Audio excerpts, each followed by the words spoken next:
কুয়েতে আসার পর অনেক কিছু হারিয়েছি, বাট অনেক কিছুই পেয়েছি। সব মিলে আলহামদুলিল্লাহ। তো আজকে সকালে নাস্তা থেকে শুরু। আপুর কি টেকনিক চিন্তা করা যায়? আর কুয়েতের বিখ্যাত খবুজ দিয়ে আজকের নাস্তা হবে। তা আপু এভাবে রুটিগুলো আর কি সিদ্ধ করে নিল। আর এখানে রান্না হচ্ছে বাচ্চাদের জন্য নুডলস, আর এটা হচ্ছে টোনা ফিশ। তো এটাই হচ্ছে কুয়েতিদের একমাত্র খাবার, খবুজ এবং টোনা ফিশ। এটা কিন্তু আমাদের বাংলাদেশে খবুজ পাওয়া যায় না।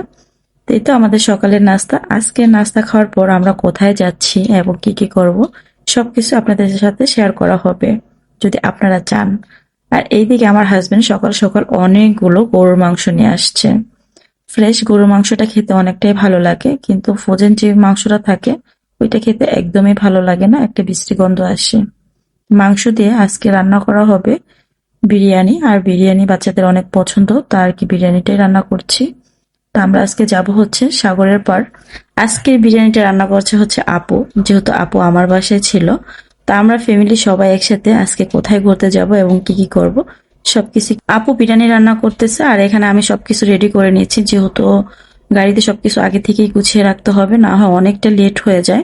তো এখানে কিছুটা কফি নিয়ে নিলাম। আর ভাইয়েরা যেহেতু ব্ল্যাক কফি খায়, এর জন্য আমাদের জন্য আর কি কফিটা নেওয়া হলো। আর এখানে কিছু বাটি ছিল, যেহেতু আরো কিছু রান্না করা হচ্ছে, পায়েস রান্না হচ্ছে, পুডিং রান্না হচ্ছে, এর জন্য আর কি ওয়ান টাইম যে বাটিগুলো ওগুলো নিয়ে নিলাম। আর এটা হচ্ছে বড় এক সাহান।